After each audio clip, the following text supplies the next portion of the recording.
I got this email from an anonymous source going through what Jeff Keighley wants people to do. And while on the surface it comes across as friendly and hey, we're on this game together, we just want to push this forward and make sure this is the best Game Awards show ever, underneath the surface lies a very insidious agenda that, if approved, will be extremely detrimental to the future of the video game industry.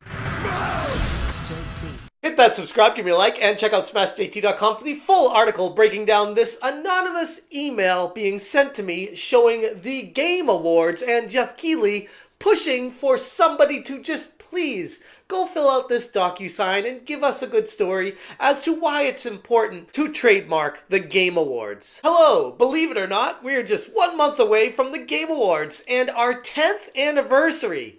As a fan who joined us for one of our Zoom sessions during the pandemic, we are reaching out with a quick request. So here's the thing right off the bat. They're diving back into their backlog of people that had any kind of interest in showing a positive sign of the Game Awards because they feel like these people are on their side and they want to utilize them to push this trademark forward. We are currently in the midst of registering the Game Awards as a mark with the U.S. Patent and Trademark Office. We are looking for letters of support to establish that consumers, that's you, like you're talking to this person like they're an idiot. Hey, consumer, don't ask questions, just consume. Oh, by the way, that's you. Distinctively associate the term The Game Awards with our annual awards show because they couldn't possibly want anybody else to dare use the terminology of the Game Awards, even though it's the most generic terminology in all of gaming. If you do feel this way, could you please quickly DocuSign this form with your name?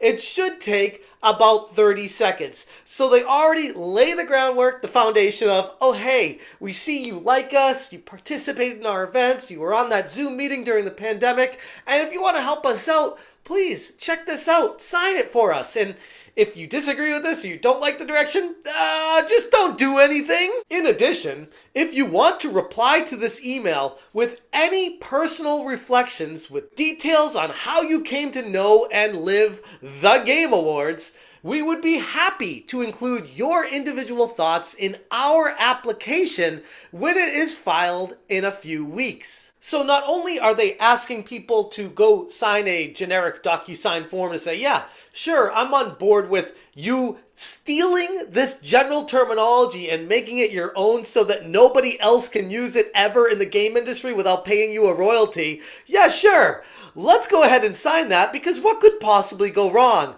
But in addition to that, you also want personal stories as to how the Game Awards have impacted people directly in their own lives so that you can use that to help propagate and push your agenda even further. Thank you, and hope you enjoy our show on December 12th, the Game Awards. And then at the bottom it says, click to sign form. So this was just pushing this out, trying to get a group of people together, an entourage if you will, to prop up this agenda pushing narrative of getting the Game Awards trademarked, which the way they worded this email is so innocent. It's so, hey, we understand you like working with us. You understand you like the Game Awards. Hey, do us a solid and go sign this form. Nothing wrong's going to happen. We promise. We just want to make some money off of this and make sure that we can own the words, the Game Awards, so that nobody in this whole video game landscape is ever allowed to use it without paying us a royalty, which, again, like I said in my original video, flies directly in the face of Jeff Keighley talking about how the Game Awards were supposed to be for all gamers and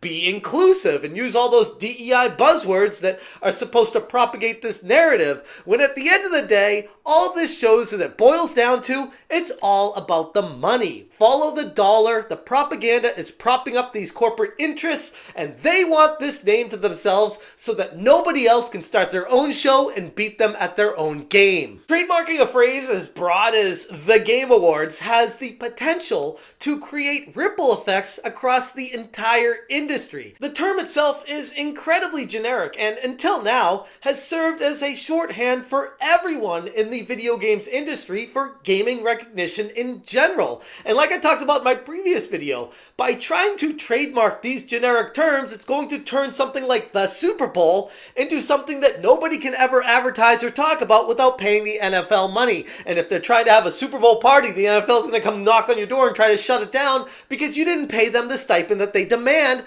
because they own that terminology now. This should never ever happen. And I know a lot of people are talking about in the comments of that video how it reminds them of the situation with the Fine brothers and how they tried to trademark the terminology of react and react videos, and we're taking down any videos that ever even said react in them, like there's some sort of arbiter of truth and own this word that no one else is ever allowed to do.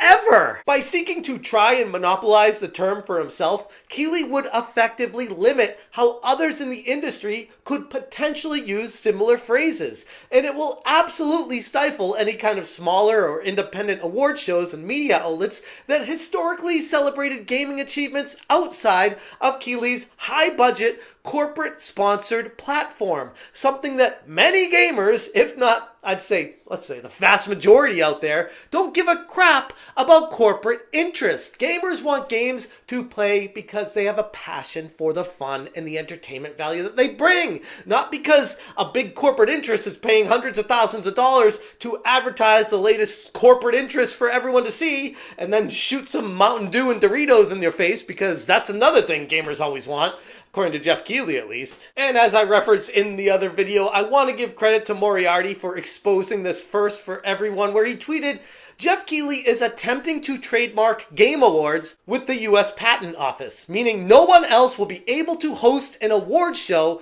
with the words Game Awards in it.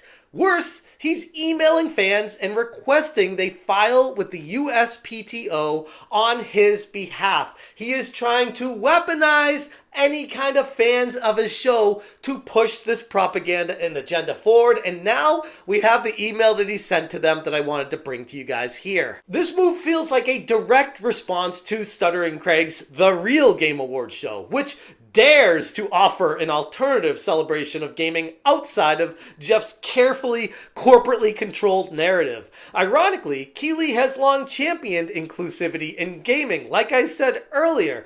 But when you try to trademark the Game Awards, it flies directly in the face of that mantra, almost as if it's all about the money, the power, and the control. And injecting those DEI buzzwords were just that. Trying to use words to trick people into thinking you have good intentions, when at the end of the day, we all know better. This embarrassing attempt to trademark the Game Awards feels like a betrayal to the game community's trust. And while Keighley may try to frame it as a necessary step to protect their brand, those of us embedded in what's going on with this situation understand it's way worse than that. It comes at the cost of limiting any kind of creative and cultural space that gaming has always thrived on. Ironically, the very people that were pushing inclusivity and being open are now the same people trying to get into the industry and then gatekeep you out of it. Funny how that works. This whole email leak completely exposes how Keighley was trying to involve the community to achieve his goal